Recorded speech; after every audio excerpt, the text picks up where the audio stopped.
Mandi menjadi rutinitas yang dilakukan di pagi hari agar tubuh terasa segar dan bersih. Tak hanya itu, ternyata mandi juga bisa menyehatkan tubuh kita loh. Baik mandi menggunakan air hangat ataupun dengan air dingin, keduanya bisa memiliki manfaat berbeda. Berikut ini ada sederet manfaat mandi untuk kesehatan. Yang pertama, mandi bisa menyehatkan jantung. Jika Anda sering mandi dengan air hangat, ternyata air hangat bisa bermanfaat untuk jantung kita loh. Mandi air hangat bisa membuat jantung berdetak lebih cepat sehingga melatih jantung kita agar tetap sehat. Selain itu, mandi air hangat bisa menurunkan tekanan darah kita hingga meningkatkan fungsi jantung. Mandi juga bisa baik untuk otak dan sistem saraf. Jika Anda hobi berendam di dalam air, ternyata kegiatan yang satu ini bisa mengusir rasa stres dan kecemasan loh. Tak hanya itu, mood juga bisa lebih baik jika kita rutin berendam. Bahkan hidroterapi dapat membantu orang yang menderita multiple sklerosis. Bisa mengurangi rasa sakit dan tak nyaman pada tulang belakang karena suhu dan tekanan air ketika sedang berendam. Tak hanya itu, air juga bisa meringankan beberapa penyakit lainnya, salah satunya Parkinson. Terakhir, mandi bisa membantu melembabkan kulit kita. Mandi merupakan cara yang tepat untuk menghidrasi tubuh secara menyeluruh.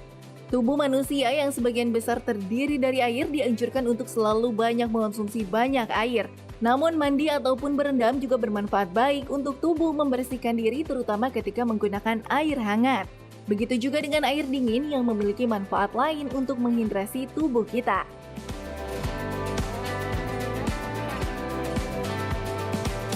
Masih bersama kami di Hidup Sehat. Nah, ternyata itu mandi banyak manfaatnya tadi ya. Ya. Ternyata bisa juga bikin relaksasi, bagus buat jantung juga gitu. Tapi rata-rata juga bagusnya dengan menggunakan air hangat ya, Dok. Coba seperti apa tuh, Dok? Kita masih membahas dengan tadi ada pertanyaan yang terkait dengan jika badan sehat, mandi pagi lebih sehat dengan menggunakan air dingin, Dok. Itu dibandingkan air hangat. Fakta atau mitos, Dok? Itu fakta ya. Oh, fakta. Fakta. Ya. Itu fakta, tapi hanya begini ya. Ya. Sebenarnya tidak bisa di head to head ya antara air dingin dengan air hangat ya. Karena sebenarnya untuk air dingin ini sendiri dia memiliki manfaat tersendiri. Kemudian air hangat juga punya manfaat tersendiri. Contohnya begini, kalau kita mandi dengan air dingin ya di pagi hari, manfaatnya apa? Kita menjadi lebih lebih fresh ya. Kemudian fresh dan juga sirkulasi darahnya menjadi lebih lancar ya. Nah, kalau mandi dengan air hangat, nah ini juga punya resiko nih. Resikonya tentunya ya, apalagi kalau terlalu lama. Nah, ini juga penting. Jadi pemirsa, kalau mandi juga tidak boleh terlalu lama. Contohnya apa? Kalau dengan air hangat nanti juga ada resiko kulit kita menjadi lebih kering.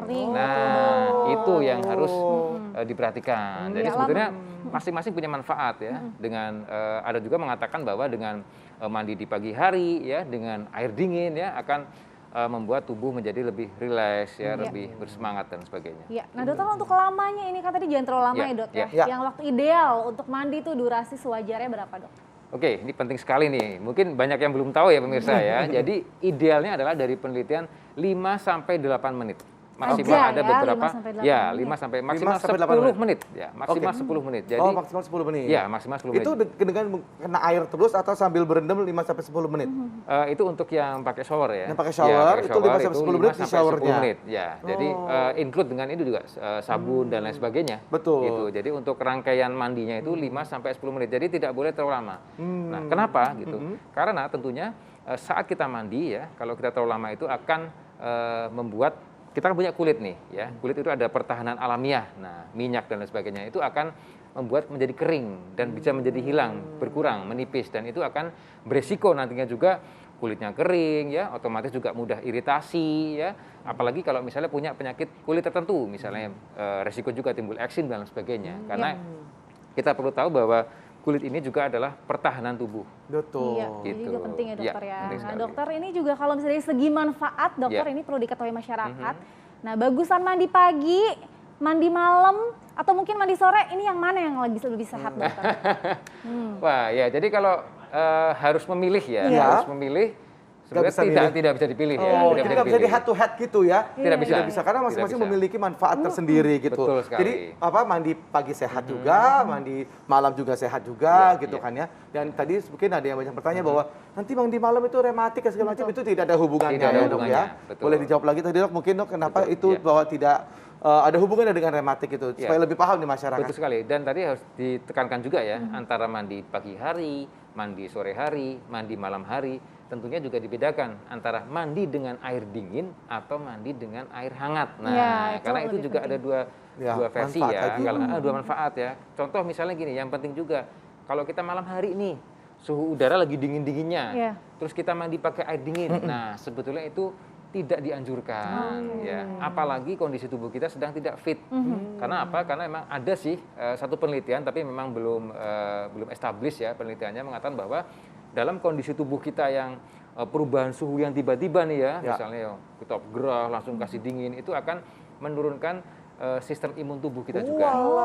Tapi ini penelitiannya masih ongoing ya, jadi masih butuh penelitian lagi. Tapi ada salah satu atau beberapa penelitian yang mengatakan seperti itu. Gitu. Dan tadi dikatakan juga tentang rematik nih ya. Jadi sekali lagi bahwa mandi malam menyebabkan rematik itu mitos ya, itu tidak benar ya. Karena penyakit rematik atau autoimun ya, itu penyebabnya tentunya bukan karena dari mandi ya. Karena bisa juga karena faktor genetik, bisa juga karena faktor lingkungan ya, baik itu makanan, udara, paparan radiasi dan sebagainya, dan juga hormonal.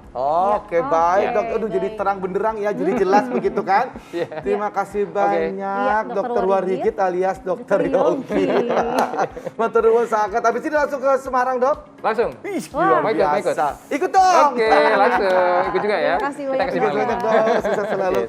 Intinya mandi itu pemirsa masing-masing ada manfaatnya ya. Asal jangan sampai nggak mandi ya. Ya, produktif. betul. Banyak alasan harus tetap mandi ya. Betul. Oke. Dan jangan lupa untuk nonton Hidup Sehat setiap hari Senin sampai dengan Jumat jam 9 pagi. Bersama saya Indra Bekti. Saya Dr. Sabrina. Indonesia Hidup Sehat. Dadah.